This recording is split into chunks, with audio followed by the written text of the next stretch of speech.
always thought it was chicks for free, which would help us with bird watching, but I think it's checks. Bev in Norfolk was the one whose line dropped off, and she was going to say the same thing happened at RSB Strumpshaw when the swallowtail butterfly was there. We had people with their cameras chasing the butterflies around. Nobody will ring us and say that, yes, I'm a twitcher and I do this. Beth says, I've been a bird watcher since being a young girl. I'm now 55. It is the most enriching hobby. It fills me with joy. I can identify by sight and sound, but I actively avoid the twitchers. Steve says, I'm a birder in Somerset. The scenes you're describing are a reality, but it's not very often. We're all guilty of trying to get that rare shot, and he's given us a lovely shot that he's taken of a peregrine falcon. Weekday afternoons from 2. You're looking great. Thank you. You're sounding great. Thank you. It's Scott Mills. It's BBC Radio 2. Scott Mills. How did you accidentally buy a 10-foot loom? I was on the internet on my phone, and my wife hit a pothole, and I hit by it now. Next time I buy something I shouldn't online, I'm going to use that pothole excuse. I am the Gavin and Stacey tour guide. Well, one of them anyway. Can you tell me any secrets? I will give you this one. No filming was ever done in Billericay, Essex, England. No way. Scott Mills on Radio 2. Weekday afternoons from 2. Listen live on BBC Sounds. Well, that's good, because he's up with us in a minute or two. How brilliant. What a coincidence. Scott Mills on his way. Sarah Cox at 4. Joe Wiley at 7. The Folk Show with Mark Radcliffe. Brilliant show at 9. Trevor Nelson's Rhythm Nation at 10. OJ Borg at midnight. And we do appreciate your company all through the day. Radio 2 smart speaker, Sounds app and 88 to 91 FM. BBC News at 2 o'clock. This is Adam Porter. The Chancellor, Jeremy Hunt, says inflation is still on track to halve by the end of the year. The latest figures show the rate remained in double figures for the year to March at 10.1%. Our economics correspondent Andy Verity explains why Mr Hunt remains confident. Inflation is a year-on-year comparison.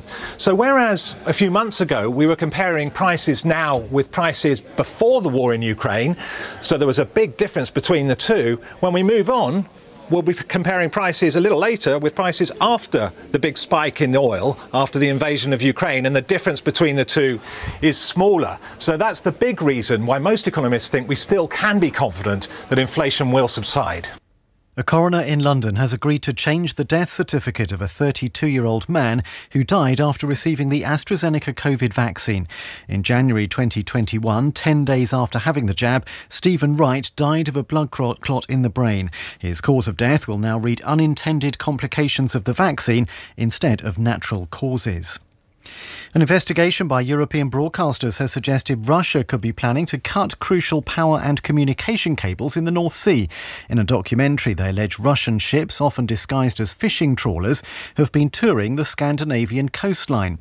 The Norwegian shipping agent Terje Ernovik said one Russian trawler had repeatedly crossed over a cable connecting Norway to Svalbard. When I saw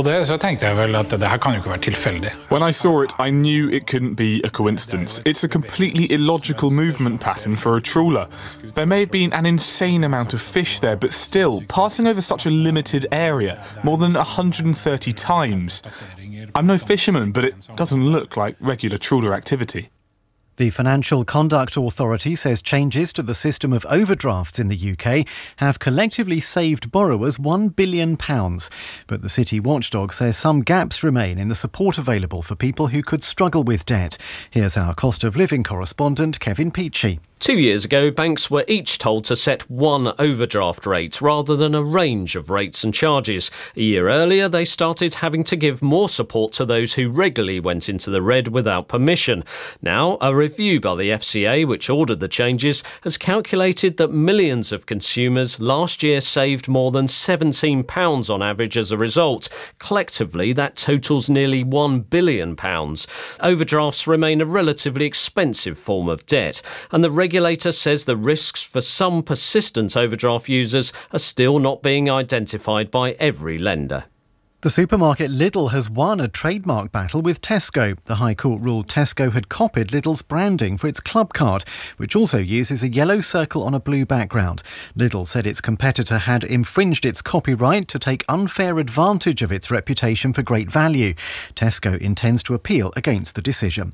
BBC News, it's 2 Thank you, Adam. Good afternoon. It's Scott Mills here in the host city of Eurovision 2023. Scott Mills. Radio Scott, it's Amy on the Wirral. Me and my twin sister Erin are massive Eurovision fans. We can't wait for the contest this year, and we hear that you and Rylan are commentating on the final. We are announced today. We're doing it on Radio 2, the grand final. Being here, I can sense the excitement. It's Wednesday, it's 2 o'clock, and it's time for Scott Mills on Radio 2, live from Liverpool.